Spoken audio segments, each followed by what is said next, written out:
Welcome, viewers.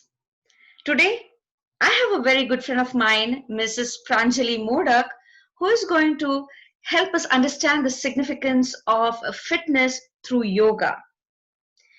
Pranjali has been a very inspiring and motivating personality for me. She has yoga in her heart and mind and has yoga in her actions.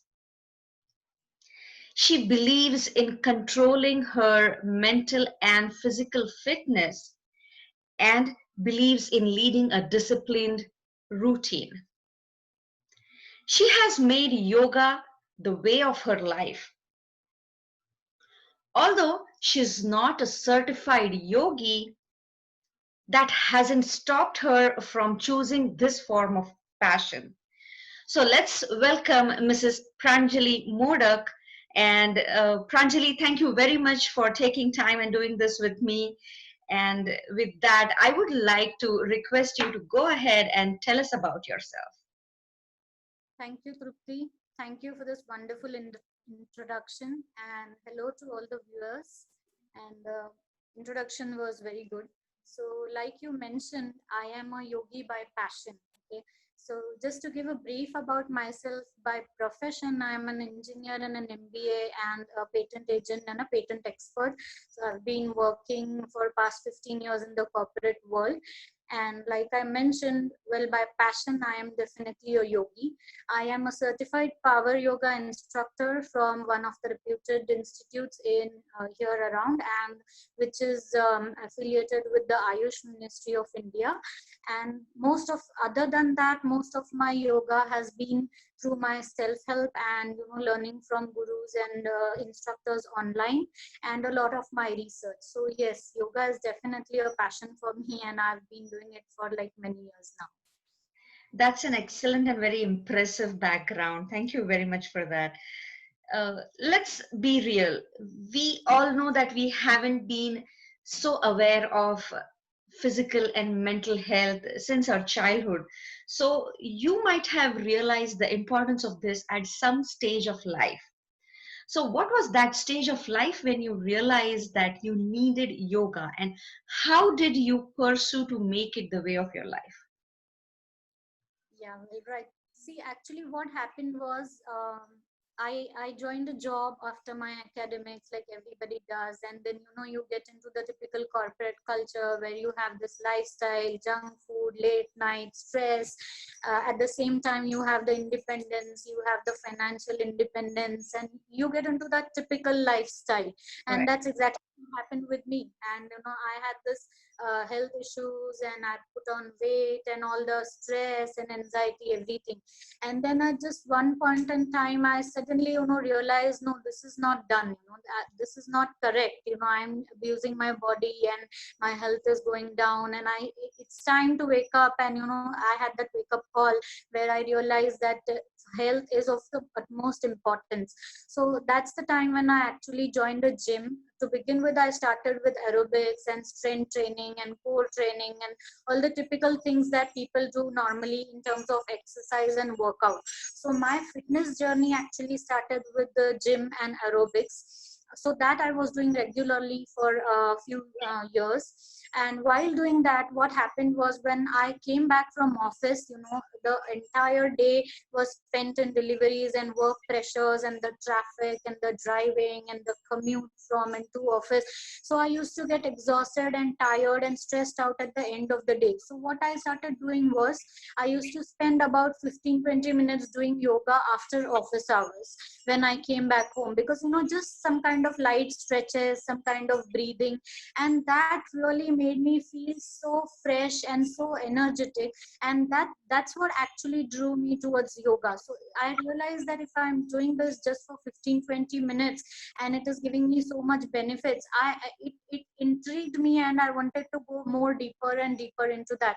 And that's where actually I moved completely towards yoga, and the focus changed more from gymming and exercise towards yoga, and it has been of great benefit to me. That's a really awesome. I am sure it takes a lot of dedication to do this. And I was not planning to ask this, but then did it also the societal pressure affect you in some way, where Indian women start gaining weight, and then it's not just the society, but people even in our family start talking about it? And did it by any chance affect you in some ways? Yeah, I Yeah, know what you, I'm but not surprised. Yeah.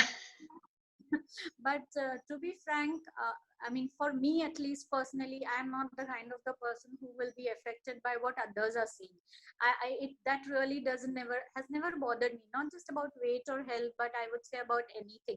So unless and until I don't have that inner calling where I feel, okay, this is something wrong and I need to correct this, I will not work on it. So I would say no, it was not influenced by society or people, but it was just an internal calling that I had, where I realized that you might have all the time in the world, you might have all the money in the world, but if you don't have good health, you are missing out on a lot of good things in life. Like you can't do trekking, you can't do activities, you can't do so many other things. I mean, I truly believed at one point that if you want to make the most out of life, the most important thing that you should have is good health, and not just physical, mental and emotional health as well. So I think that was the point, turning point. Yeah, as it always is being said, health is wealth. So we both are on the same page. What people say doesn't really affect us until we ourselves realize that we need it for our goodness. Truly. So, yeah, you're right on that. Um, Life gets busy and it becomes very difficult to balance your work and life. And at the same time, you have all activities involved, you have responsibilities involved. So, how do you keep yourself motivated? Yes, I know many people have this issue that they need some trigger, they need some motivation.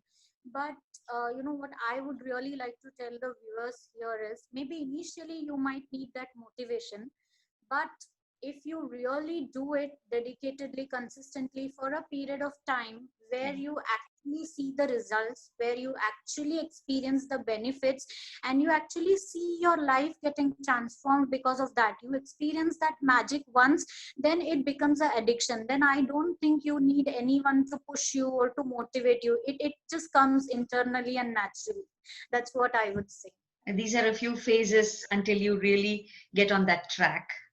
Yes, yes, yes. Initially, you might need that push, but like I said, once you yourself experience those benefits, those magic, all the transformation that is happening in terms of your, it could be energy level, it could be your quality Mhm. of sleep, and Yeah. all these other things that will really Yeah. have a profound impact on your life. Once you experience that, I think it's just naturally driven from inside. True. Yeah. So, are there any myths related to the yogis and their lifestyles? Well, I would talk about myths related to yoga first a little bit, and then myths Sure. related to yogis. So in Sure. terms of one main myth that people think, is like yoga is just a workout or yoga is just an exercise. Well, I want to say yoga is not just about bending and twisting and turning your body in some complicated position where once you get into the position you cannot come out of it. So yoga is nothing like that. Yoga is actually a combination of physical, mental, emotional, all these three parameters together. Yoga is about merging together the physical part, the breath, and as well as the focus and the concentration. So it's an entire amalgamation of all these three four components. So when you work out, you just concentrate on the physical aspect of the workout, but when you are in yoga, your entire focus is on the mind, where you internalize the mind, and it is on your breath, where you concentrate and focus on the breath. So you tie the body, mind, and the breath together. That is what yoga is. So in yoga, you actually do I would say a dhyan or a meditation in a particular asana. So that is going to give you not just physical benefits, but but I would say mental and emotional benefits at a much higher level than what you would get just physically. So that's one major myth that I was really interested in talking about. So yoga is basically a combination of discipline, dedication, asana, pranayam, and spirituality as well. So this was one myth related to yoga. And well, about myths related to yogis, I would say people normally think yogis are someone, you know, who live in some cave or in some mountain top, and they have this matted hair and they wear orange robe. Well, those are of course yogis too, but I would say that, you know, you don't really have to give up your family life or give up your material comforts and material life to be a yogi, because yogi is just a form of a holistic lifestyle that you follow, you know, in your day-to-day routine. So anybody who's going to follow that code of conduct and, you know, code of behavior, some principles that are supposed to be followed while, you know, enjoying your material comforts and your family life, is definitely a yogi. And I would say that everybody should be a yogi or a yogini. That would be great. That's very excellently and very wonderfully put it in words. Uh, so it is definitely an optimal blending of so many different parameters and not just a superficial bodily workout. Yeah. Uh, Recently, I saw your post on Facebook with you and your niece trying to do yogasana. So this is a very different generation we are dealing with. How do you create awareness of importance of yoga in kids in early stages, when these kids do not have access to big playgrounds, open grounds, or outdoor games anymore, and they are glued to tech devices and computer games and mobile games? True, true. I think more than as much as yoga is needed for our generation, I think it is needed a lot more for the coming generation and the future generations, because as we are seeing right now what is happening in the world and the kind of situations that we are coming across. So to talk about yoga for kids, I would say that up to the age of 6 or 7, the body is not completely developed. I mean, the muscles and the bones are still in the development stages. So it is not advisable to do yoga until you are like up to 7 or 8 years of old age. But beyond 8, it, kids should definitely be doing yoga. And then how do you get them to do yoga? Obviously they are kids. If you just tell them, you know, like cross your legs and close your eyes and sit seriously and meditate, they are not going to do it. They are just going to jump around here and there. So for yoga, for kids, I would say that there is something which is called as Krida yoga, which is yoga in a playful form, yoga in a joyful form. So this form of yoga has all kind of jumping, skipping, running, rolling. I think this will definitely get the kids attracted, where they learn yoga as well as they have fun. So this is something that kids should definitely be doing. And one thing I wanted to mention here was why it is extremely important for kids to be on the path of yoga is in our scriptures there is a saying which is called as yogastha kuru karmani. What that really means is first establish yourself in yoga and then act. So it's like, you know, in life we are going through all kinds of situations and all kinds of exams and stress. So you need to first establish yourself in yoga and then act. Then you will be able to go out in the world and act better, deal with the situations better. Right now exactly the opposite is happening. We go out in life, we face all kind of situations and difficulties, and then when we have stress, anxiety and all kinds of issues, we come to yoga looking for a solution. But just imagine if yoga is inculcated as a part of your life from childhood, you will definitely be able to deal with the situations a lot more better. And especially in terms of, I would say, emotional and mental health, the kind of transformation that the world is going through right now, yoga will definitely help you lead a much better life. So kids should be taught yoga from the earliest stage possible. So, any parents in the audience have a great tip here. So, if you really want your kid to lead a healthy life where pollution is taking control over the globe, mental illnesses are hovering every day on our minds. There you go. You have a great tip for the parents. Pranjali, what would be your take home message for the people who say yoga isn't for me?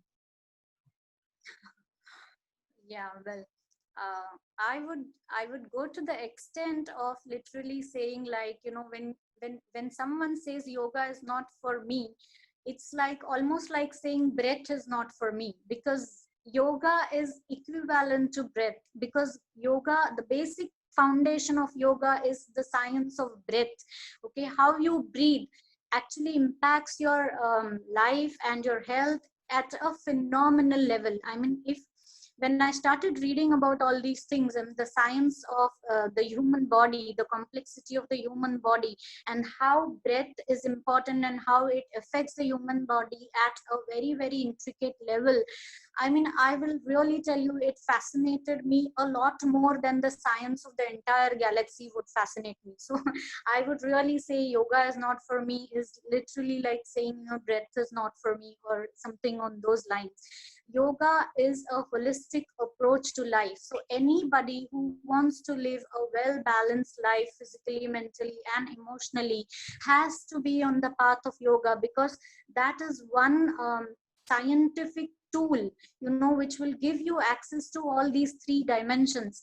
So right now, for emotional well-being and mental well-being, people are triggering all the internal hormones. Like, we have the good hormones and the bad hormones, happy hormones, sad hormones. So people are actually triggering all those hormones by injections and by pills and all those things. But what if you would have a mechanism where you could internally trigger all those hormones and make sure that you keep yourself happy, you keep yourself well balanced? That is exactly what yoga does. So I would say, that it would not be fair for anyone in this world to say that yoga is not for me, unless they don't have any stress or any issues in their life, which I believe nobody would. There would not be a single person without any problems or stress in life. So yoga is for everybody who is having any kind of problem in life, be it physical, mental, or emotional. Lovely. So, thank you very much, Pranjali. You have really helped us understand how to take control of your mental and physical health by giving us guidance on how to discipline your lives through yoga. With that, I would like to thank all the viewers for following my channel, and uh, please keep watching my videos for such educational and informational videos. And if you haven't subscribed to my channel yet, please go ahead and subscribe it. Again, thank you very much, Pranjali, for being with us today. Thank you, Trupti. Thank you very much for giving me this opportunity to share my knowledge, because I would say, as a yogi, one of the responsibilities that a yogi or a yogini has is to share their knowledge and make sure that maximum people walk on the path of yoga. So I would say that everybody should be a yogini and yogini and enhance their life. Thank you so much for the opportunity. Thank you.